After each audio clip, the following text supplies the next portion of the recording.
Okay, episode 8 na. So, di ba chinarge natin kanina? O, ito yung kadugtong. Kasi kinulang tayo ng oras dahil sa naging problema. Binigay sa atin ang problema ng solar homes na to. Okay, at ito yung update. Kinontak natin yung seller, hindi sila naging responsive talaga.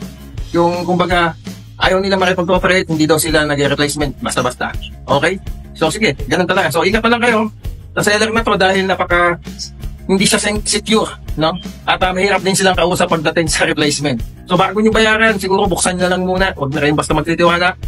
Kasi para at least makita nyo na may damage ay maibalik nyo agad. Okay, yun ang pangit lang sa seller na to. At sa yun, ang pangit na review, yun yung nakakalungkot. Hindi sila ayaw nilang basta-basta mag-replacement. Mahihirapan ka pa, guys.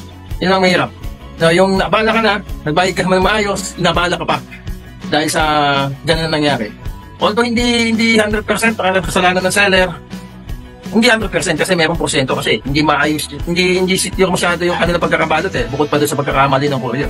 Pero dapat si customer hindi dapat nagsasuffer, hindi dapat nahihirapan, sayang ang binabayad So yun, kung kayo na bahala, kung gusto nyo bumili ng mura at ganun yung servisyo palalo, yan. Hindi ka mukha ng Gentile, maraming aspeto na nakakalaman siya dito. Bukod sa may user manual yun, ito wala. Tapos mas malaki sa kumpara dito.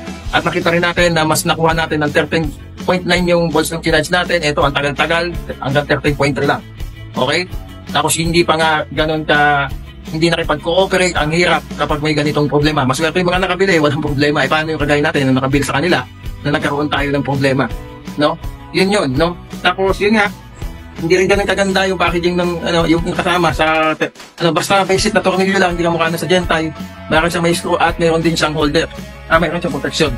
Yan, meron din siyang ganun. Maraming kakulangan kasi yung price naman talaga is makatarungan doon sa Gentile. Okay? So yun, after natin mag-antay ng ilang oras, ito yung nakita nating reading na naging karga niya dito. So nagsimula tayo nung kaninang pang na 12 tayo, no? 12. Tapos, tapos ngayon alas 10 na. So, nakailang oras din. Alas 11 na pala. So, almost 10 hours na siya. Okay, so siguro dapat na natin itigil to kasi para hindi natin ma-overcharge itong battery, no? Kasi hindi natin pakabisado. Ganun din itong charger natin, naman natin ito. So, tingnan natin kung ano na yung reading. So, yan, medyo umilaw na yung fully charge niya. Tapos, tingnan natin, patayin natin kung ilan na nakuha natin reading. Okay. So yan, naka 13.3 naman siya. So ayon sa ating search at tinanong na natin kay AI, ang ganitong sa isang lithium battery na mayroong 280 Ah ay okay na rin na nandun na siya sa malapit na mapuno. Tinanong ko siya kung pwede ko pang iwanan. Mas maigi daw hindi na kasi mas masama daw sa baterya kung ma-overcharge. Siyempre baka tuloy-tuloy tayo makatulog, So tatanggalin na natin siya. Alisin na natin. So nakuha natin 13.3 sa looban ng almost 10 hours natin ginarge to gamit ng 2 hot speed. So 800 ampere lang kasi to at hindi tayo sigurado kung talagang ganun talaga to ka-lupit.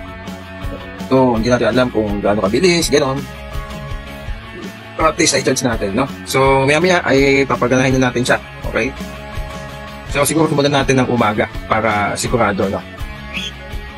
So, yun. Sa pag-search natin patungkol sa BMS, kasi di ba nakita natin na sa loob ng solar home na to, na battery, na 280 ay mayroong 150 lamang na BMS ang ginagamit nila. So, nalaman natin na ganun talaga ang sinasama nila sa 280 na to. No, sa gumawa nag-design na ito, bagamat pwede naman at kakaniwang ginagawa talaga. So nakakita kasi tayo ng vlog na binaklas to at 150 nga talaga yung kasama. So kagaya din ng nakita natin sa loob.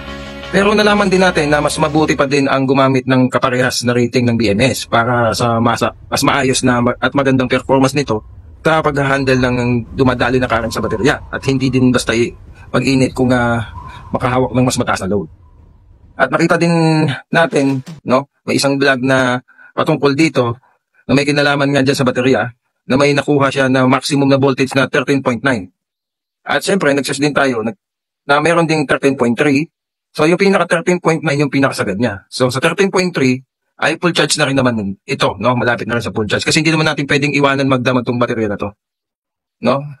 So, kasi 13.9, nakuha niya yun nung sinagad niya, 2 beses siyang nagtangkang ma-charge, no? So, yun na yung maximum na nakuha niya. Tapos, nalaman din natin na doon sa isang nag-test na yun ay nalaman niya na 270 AH lang. So 270 ampere lang, hindi siya umabot ng 280, so kinulang, no? Yung nakuha niya. So, dapat, ang inasahan niya kasi ay 280 AH, pero nakuha niya ay 270, so kinulang na konti. So ngayon, susubukan natin ng actual na ilang oras ang itatagal nito para sa total load ng shop ko na nasa 250 watts versus yung ginawa natin na test sa Gentile na umabot ng 7 hours na may voltahe na charge na 13.9. Oo, yun. So nakakuha kasi tayo ng 13.9 dun sa Gentile. Kasi mas mahaba naman yata yung charge ko dun. Hindi ko basta yun na nakuha natin sa Gentile. So simulan natin maya-maya, no? Para malaman natin. Okay, simulan na natin. So alisin natin to. Battery na to at papalitan natin to. So titingnan din natin ang oras. Ngayon ay 7:54 na umaga na. Yan, din naman. Kita ba? Yan. 7:54. So, una natin gagawin, syempre, ay i-manual natin ito. ATS, partigrado. Ito, papatayin natin yung yan. Manual, sa wala nangyari, no? Papatayin kasi natin kung battery. Ito. Okay? Then, save tayo. So, tingnan natin muna pala kung ilan na yung tayo laman. No? So, yan. Ito, tingnan mo mabuti. Ayan, sabi ko, yung tornilyo nito, merong positive. Pwede kang gumamit nito. Tumatalang yun. Tingnan mo, napaka-basic ng tornilyo. Pakita mo. Ayan. Yan ang totoo lang. Oh. Napaka-basic. Saka may ganito to. Yan tayo. Malayo talaga sila tayo. Magkakaiban. Ganita mo na lang ito. Tobang tip pala ng ginawa ko dito. Wala din siya mag-water. Oh, no! Wala water, mga tropa. Tagal na lang natin.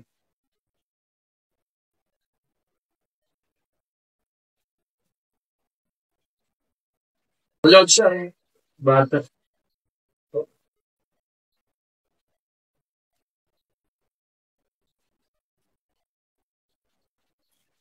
Fitan niya ako. O, to. Walang washer kasi ang katama.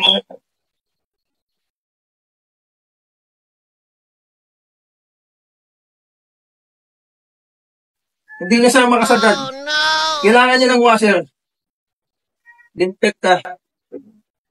Kunin na lang muna natin sa Gentile. Okay, ito yung sa Gentile na washer. O, dalawa pa. Gamitin na lang natin. Grabe. So, alam niyo na, kung itong bibili nyo, ito ang nabili nyo, wala pa sa inyo, kailangan nyo mag-provide ng washer. Okay? Washer, kasi walang kasamang washer. Buti na lang. Okay? So, ito yung sukat ng tornilyo. Bumili na kayo ng washer nito. Okay?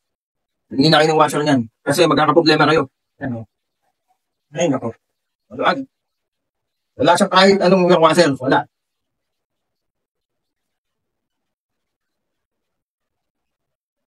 Hindi siya plug and play halos. Kasi kung problemahin mo pa yung washer, hindi mo na masasagot talaga. Ewan mo, kulang lang ba yung pinadala ng seller na yun? Napakabiging niya. Oh. Buti na lang, pasabihin sa Gentile na tornilyo. Pero syempre sa Gentile ito. Gagamitin kasi natin guys yung isang battery doon sa kabilang bahay. Hindi mapupunta ka dahil nila pa yung gina-airbat. Sa magulang ko yung battery ng Gentile. Naangat. Oo, naangat tayo.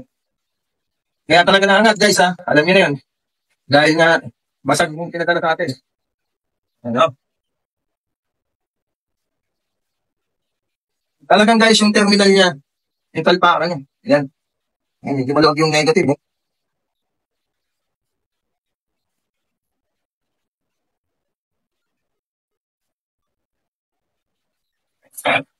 Kailangan pa naman sa battery, dapat. Kapag okay,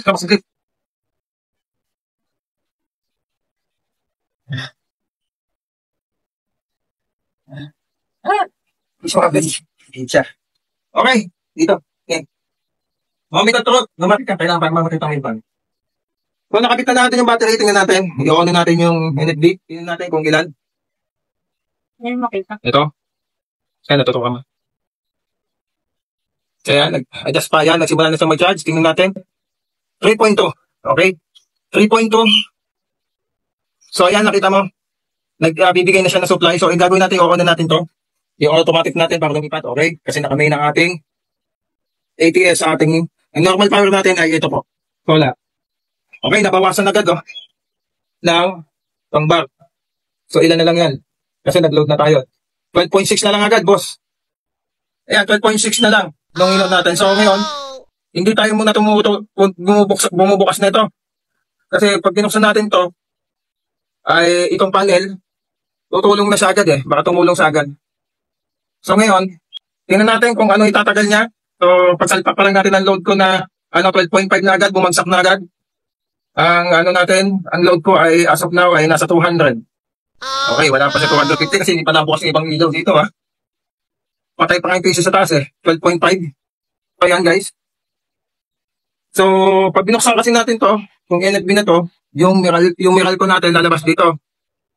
So yan, sinadge niya na agad. So hindi muna natin bubuksan. Papatayin muna natin. Kasi gusto natin masubukan kung ilang oras lang ang tatagal nito. So ang oras ngayon ay, tingnan natin sa cellphone ko. And guys, 8, alas 8 na. So alis muna ako, kukuha lang ako ng Christmas pack galing kay Mayor. Ulit, nabubulag yung cellphone. Ayan. O yan, 12.5 na siya. Alas 8 na. So yun, pababantayan na lang natin kay Mrs.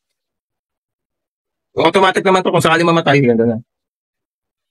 So mamaya na lang, obserbahan na lang natin, Okay, papakita ko na alas 8, nagsimula tayo. So kanina 13.3 siya, natural, magbabagsak yung niya. Pag may load na, naging 12.6 na lang. Tapos agad-agad, naging 12.5 na lang siya. So tingnan natin, kung ano mangyayari, kung mapapantayan ba niya to, o mas mahihigitan niya, o hindi.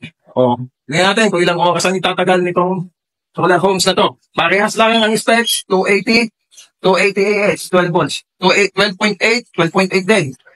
Ayan Pero ito, tumagal to ng 7 hours. Itong gentay natin, mas malaki pati yung kanyang sukat. Ito, maliit lang.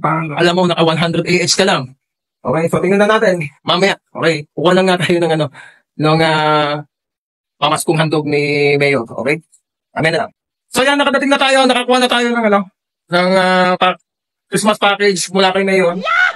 So ayan, wala pang isang oras. Ito yung ano ba tayo malit? 8:51 pa lang Ayan. Ayan 8:51 pa lang. Alas 8 tayo nagsimula. Wala pang isang oras, fault na siya. Hindi, ayan Samantalang nagsimula tayo, 13 point. Ayan Ayan, nailaw na fault na. Ibig sabihin malolobat na siya. 8.8 na volt na lang siya. So, hindi po siya makunat. Ayan parang hindi po talaga sa 280. Nakakalungkot po. Pangit ang performance na ito. Ayan So, wala na choice na tayo, kundi buksan na lang itong charger. Ayan. Ayan, natin niya, pero buksan natin itong panel natin, yung PV. Yung solar panel. Ayan. Ayan, so ayan na. Na-charge na rin yung, hintayin natin, ayan na. Sinampot na ng panel, ng PV panel. So ayan. Tulong po yung dalawang battery. So, ang battery natin ngayon ay 12.3 ulit. So, hindi niya kaya na stand alone. So, kailangan niya pa ng tulong. Hindi niya kaya. Hindi kamukha nung isa, kaya niya yun. Nakita niyo naman, yung gentay. So, hindi po siya talaga totally makunat. Yan. Kumpara dito, kitang-kita. Sa size pa lang, ito wala. Yan. Wala pang isang oras, bumagsak na agad siya. Samantalang 10 hours po natin isang kinarge. Nakuha po natin ay 13.3. Okay? Ay, nako. Medyo malayo. So, medyo malayo man yung natin kasi 13.9 yung nakuha natin sa isa. Pero hindi dapat ganito kabilis. In-expect ko kahit makapat ng oras siya, pero hindi So, kung katulong yung panel, ayan, tingnan natin, i-check natin. Makita nyo yung panel, katulong niya. Yung battery, ganun din, nagbibigay din ng load. 12.6 yung battery. Okay? Sa load na 349 watts. Kasi mayroon tayong gamit ngayon na battery charger. Kaya na 300 yung load natin ngayon. Pero ang pinaka-load lang talaga natin ay normal load ay 200 plus lang. Kaya kung below 400 o 500 o nasa 500 ang load ninyo, hindi kakayanin nitong solar homes na 280 AH. What if pag nag-burn out na, okay, pag nag-burn out na, hindi niya kakayanin. Hindi kamukha nitong gentay, kayang-kaya niya. Okay? So yan, ginamit na natin yung solar. So nag-backup na siya. Tumulong na yung solar. Yun ang maganda sa MPPT na to. Sa ating MPPT inverter na power na 1 kilowatt. Nasiset siya. So katulong, nakikita niyo naman, katulong yung panel natin na 555 watts. Doon sa battery dahil hindi kaya ng battery. Hindi kagaya ng nitong 12.8 ng na 280 ng Gentile. Mas malaki talaga yung size niya at talagang masasabi nating legit na makunat. Samantalang yon, hindi man lang yung ating solar homes ay hindi man lang nakaisang oras. Bumagsak agad siya. Okay? Bumagsak agad. So ini-expect ko yung 12.3 na nakuha natin kasi chinarge pa natin siya. Nung nakuha natin siya, chinarge pa natin siya ng 10 oras. Okay? So, nakuha lang na talaga natin ay 12.3 volts lang. Hindi na po talaga siya wala na po. Hindi na po talaga nag-exceed pa doon. Hindi ka ba gaya ng Gentile na naka 13.9 po tayo doon na nag-charge po tayo. Same charger lang po. No? Tapos, saglit lang po. Wala pang 1 oras, bumagsak na tong solar home. Pangit pa yung packaging, basag pang dumating sa atin. Ay, naku po. Nakakadismaya lang po, no? Yun po yung, kita nyo naman, yun po yung base ng ating pagtitesting. Kaya, I recommend po, mag-Gentile na lang kayo dahil marami po siyang aspeto na nakakalamang. Una, sa packaging pa lang, baka palang ginagamit nilang styro sa loob. Pangalawa, mas malaki yung size niya. Okay? Pangatlo, meron siyang ganitong kasama. Tapos yung kanyang terminal na screw, maganda din. Okay? Yun ang maganda sa kanya. So, at makunat. Okay? Samantalang ang solar homes, pangit sa packaging, napakanipis ng styro, basag pang dumating sa akin. Pangit pa yung terminal screw. Pangit talaga. Yung pinaka-tornilyo niya, walang kasamang washer. Okay, wala din kasamang manual. Hindi ka mukhang Gentile, may manual po yun. Okay, sa hindi rin makunat. No, hindi rin siya tumagal ng 1 oras man lang. Kahit man lang sana naka-4 Hindi po eh. No? Ayan, nag-charge na po agad. So kung tatanungin nyo kung saan ko siya nabili, ayan, yan yung shop na yan. Okay? Yan po na. Okay, ito ulit si Dasky.